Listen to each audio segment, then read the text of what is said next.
Get the keys to the kingdom.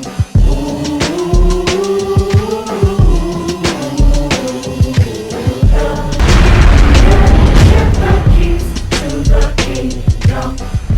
I want to kind of go back to that last video I just did and elaborate on something that I know is going to help some people globally, because if it helped me as a student of the word, which I think I have mentioned that on several videos, that I was 21 years in the Christian church, and I've been now 7 years, walking according to the Holy Scriptures, and the blinders have fallen off my eyes and I can see the truth. That's why I'm really trying to help people come out.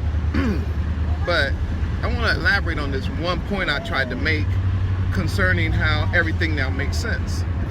Because I was always in my studies, reading the Bible and reading, the commentaries and stuff they give you, and going to schools and all that for all that time. I always had questions, because I tried for the best of my ability to be intellectually honest. And so there were some things in the scriptures that didn't make sense if the Savior and the people in the Bible were white people, Japheth's kids. So before we even get to Japheth and the Hebrews, I'm just going to start clarifying just a few things, and you can take it and start thinking about some others. And if you want to add some to the post, just go ahead and post it. But this is some things my eyes immediately opened. First of all, one of the questions I always had was, how could Adam be white? I never understood that. And there's all these black people on planet Earth, and he was made in Africa. But once the scales fall off your eye, you find out, no, he was a black man. They're like, oh, okay, now everything makes sense, because amongst black people, you get all shades of color. And like, it's so simple. Then, when you think that everybody's white, and like Charleston Heston is Moses, your brain be like, it's always in a weird place. For instance, let me go before Charleston Heston. Joseph in the coat of many colors. There's that passage that said, and when his brothers got to Egypt, basically, they didn't recognize him. Now here they in African Egypt. Everybody there black as an ace of spades. It might be a little variation, but for the most part, it's a black nation. In those times, that was way before there was any mixture from Japheth's kids coming down into Egypt and mixing with the people. That place the region was called black. And if these are white people, the Hebrews, Israelites, these are Israel's sons, this is his brother. It's not like distant relatives. This is their brother. Now, how would they go into Egypt, an all black nation, and they get to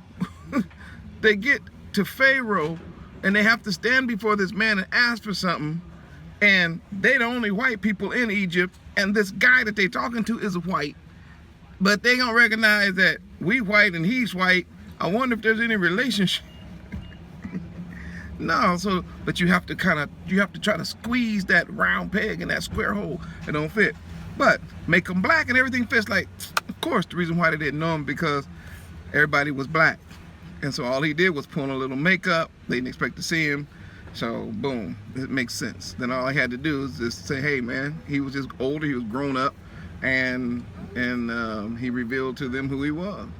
So simple. Makes sense. I can get to the song where he says, I'm black. It's Shulamite. And then of course, remember that idea that when Moses was running, not the idea, but the story where Moses was running, and he ended up in Midian by that well. And he helped the girls out that were by the well, because some of the people, the nomads, were attacking them and harassing them at the water hole. But this particular day, they got home quick, and their daddy said, how'd y'all make it home so fast? And they said, an Egyptian helped us. Okay, so again, if he's Charleston Heston and he's white, they would have said, a white boy helped me. Easy. They would have just said a European help me, or a heathen help me, or a Gentile help me, or something, anything other than to say specifically an Egyptian. So again, in order to make that work, you have to push it into a weird place. You got to say, well, in those days, it wasn't necessarily how his face looked or whatever. It was the clothes he was wearing. You see what you have to do? But take the idea of him being white out and make him black. And then this woman lives in the desert among other black people. She looked at him and said, he's from Egypt, he's an Egyptian. So you don't have to do all that weird playing with the scriptures. It all starts to make sense. The captivities that they were in. Of course, this video's getting too long because that wasn't my point. I was just trying to show you how certain things make sense. When Yeshua was born, and we had an Edomite sitting on the throne, who was not white, by the way. I don't know who started that. Edomite is white. I mean, Edom is Jacob's or Jacob's twin brother. Same mama, same daddy. Okay? Whole nother video. I'll do it later. But, so you have this Edomite who's his cousin on the throne, and, or the cousins of the Hebrews, and he wanted to kill Yeshua. And the Messiah said, and Yah said, hide the baby, go to Egypt. Now he could have said, man, go to Rome. If he was white, he's like, man, go to Rome. If he was white, he would have been, go to Greece. Hide the boy. But no, how you gonna, this kid is black. His mama black, his daddy black. Well, his earthly adopted father is a black couple. His name is Yosef. Her name is Miriam. It's not Mary, it's Miriam. Just like they're always changing our names. It's like weird because you have to change the name to change the image. Like Eve, her name is not Eve, her name is Chua. It is. They had to take the wait, whoa, hold on. Everybody would know she's a sister if her name is Chua. And no, she didn't come from Europe then. But they made Eve, and then everybody can paint Eve as being lily white and blah, blah. It's the same thing, but you can't hide. How are you going to hide that child in Europe? If he's black, it ain't going to work. So you have to hide him where he can hide, in Egypt, where the black people were. Or vice versa. If he was white, then how would you hide him in Egypt, where everybody's black? Does that make sense, Zion?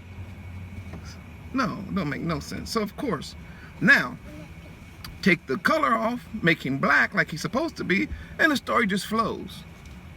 It's just like, hey, if something happened to me, or something happened to where somebody's after one of my kids, and somebody said, I want you to go down in the hood, South Central LA, and I want you to hide out there for a little while.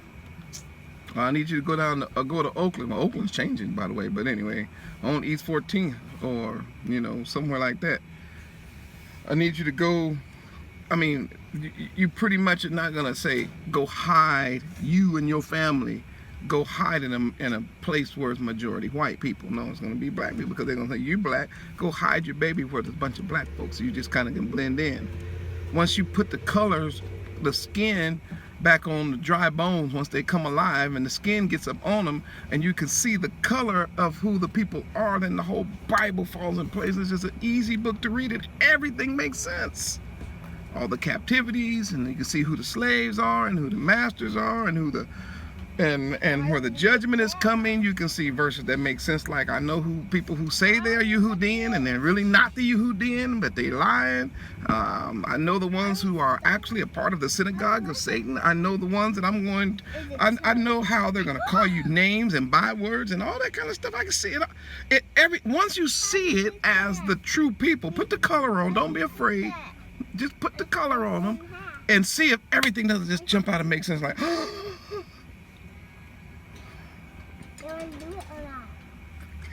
I got a couple of more minutes before I have to shut this down, so let me say something to everybody who's like, this is shaking their whole world.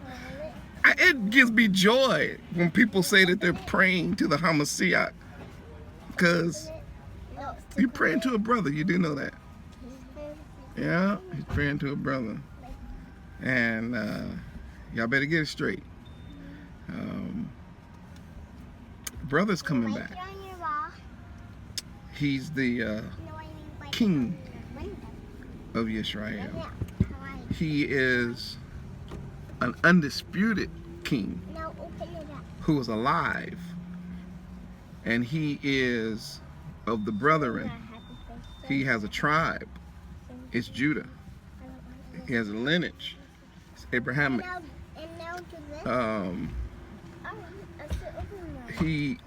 He's the king of our nation, which is Israel.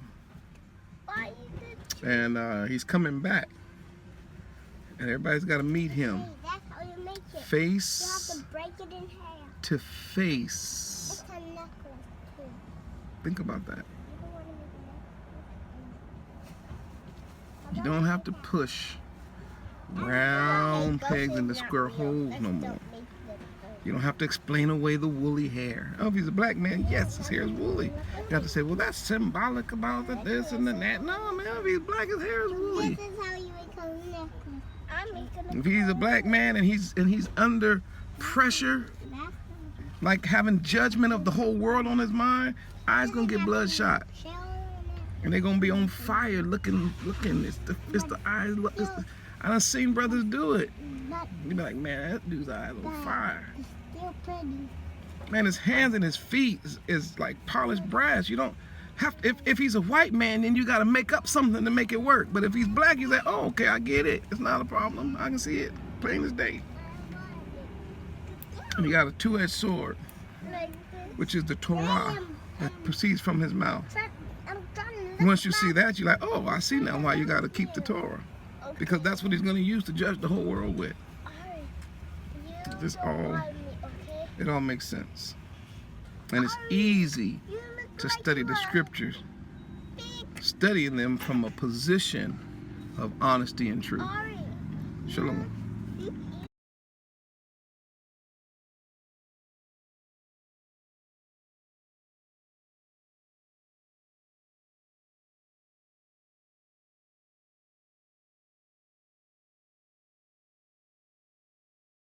Don't be